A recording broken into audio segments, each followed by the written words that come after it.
The homemade pizza swirls need a pizza dough making first, and you can find the method for that on the first 4 minutes of the plaited bread video on my channel. Here you can see that the dough has been resting and proving in a bag full of oil, and then you turn the bag inside out and it should be this very elastic, oily on the outside product.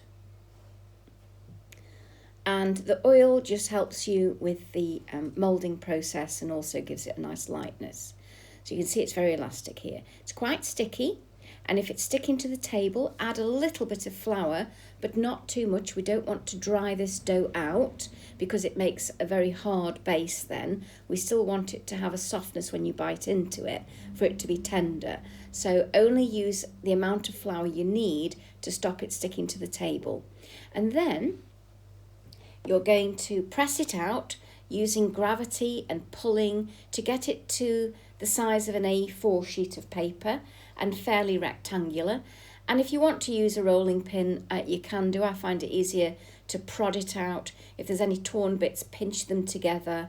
And you want this to be about the depth of 1/2 centimetre.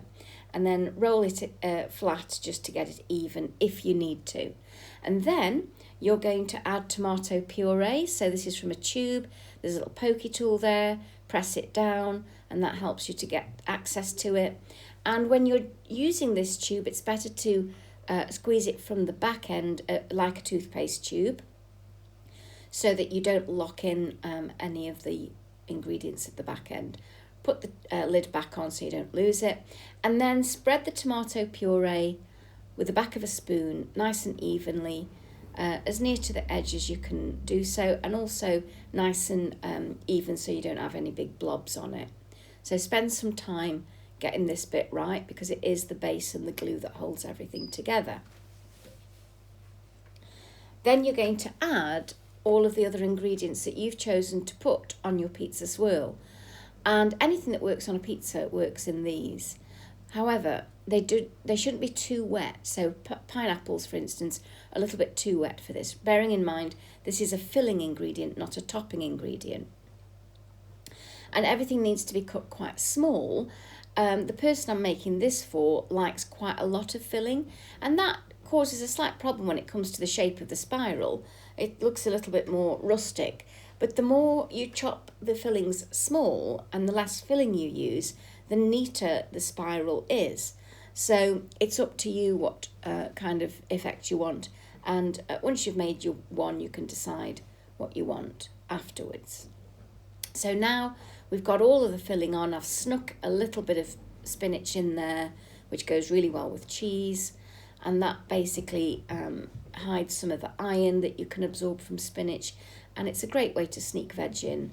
And then use your dough scraper or a knife to basically just scoosh it up at the end, and a nice tight swirl.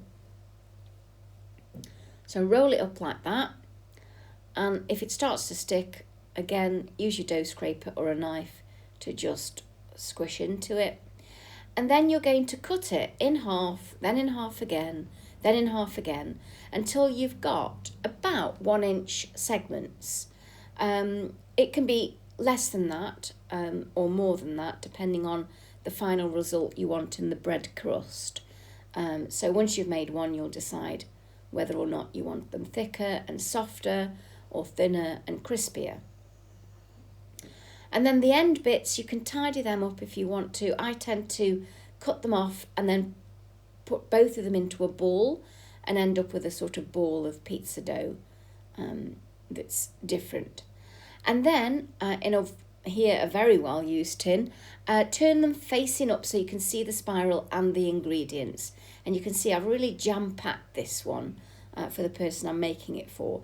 And then if you can, leave them for another 10 minutes to prove and swell. Here are some neater ones that I've done with less filling. And then put them into a really hot oven, 180 minimum. And then make sure that you scrape your table really well, because the bread dough can harden into a gunk on your table. And this is where a dough scraper really comes in handy. It's great for shaping, cutting, and scraping, and then wipe your table really well and sanitize it. And then when they're done and they're golden brown, you bring them out. The more golden brown they are, the crispier they'll be. And this shows a variety of them with different precision spirals depending on the filling. And then the recipe and options you can see in the description below.